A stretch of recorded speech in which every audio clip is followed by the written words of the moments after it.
Your speeches suck. I don't really know that. Although, if I'm going based off what I see a lot of students think a speech is about, your speeches likely aren't living to their fullest potential. This is because a lot of people think a speech is only about being loud, being confident, standing up straight, getting in front of a lot of people. It's not just about those things. There is a lot to consider with a speech. You are taking up an hour of other people's time. You need to get their attention. Like how I got your attention by saying your speech sucked, when I don't necessarily mean that. A lot of people, well, really everyone, has a lot going on. I have school, I have work, I have relationships in my life that I take care of. I don't care about things outside of that. I don't care for speeches. Most people don't care for other people's speeches. They don't. There's too much going on. You need to realize that you owe the audience some level of entertainment. They need to be drawn in. They need to be shocked. So you get their attention. What then? You need to maintain it. We live in an age of hyper consumerism, overconsumption. We're swiping and swiping and swiping away. Oh, I'm bored. Bye. Swipe left, swipe right. You need to engage with your audience. This is going to keep their attention.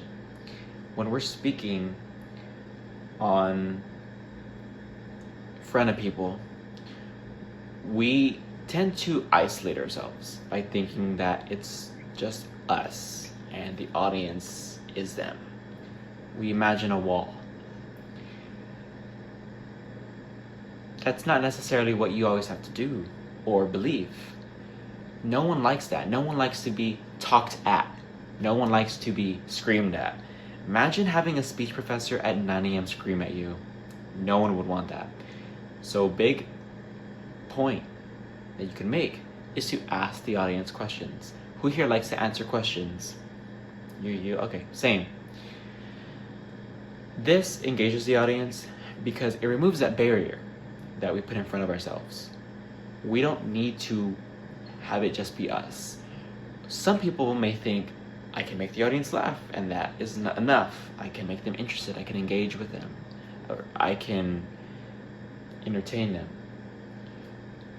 But when you ask the audience questions and engage with them that way, ask the whole room questions, it makes them feel in a way targeted, not so much like attacked, but gotta wake up now. A lot of this has to fade away. We need to engage in more engaging conversations to maintain attention.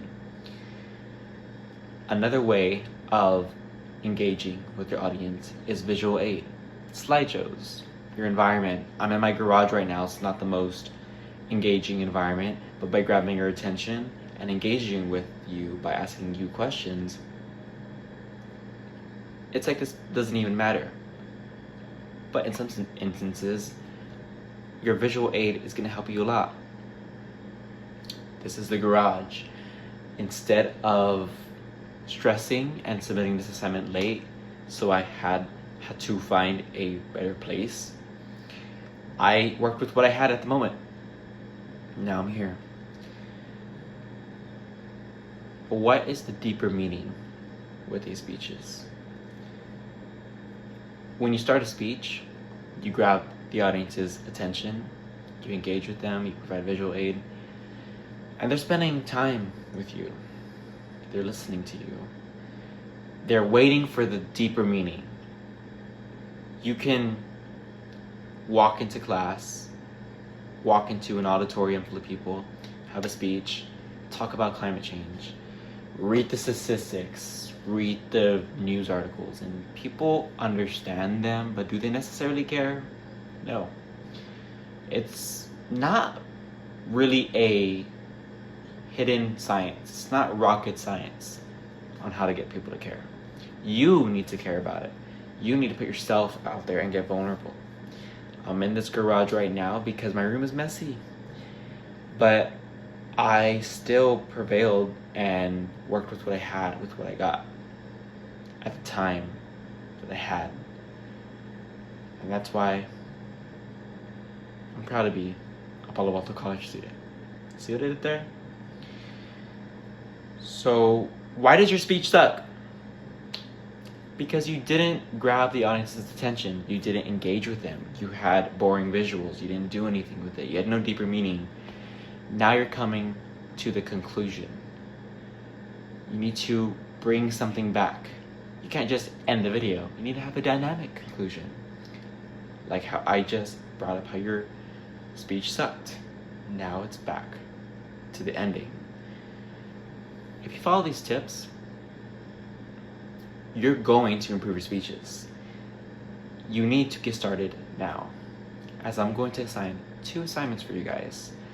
I want all of you to think about what today's lecture was about.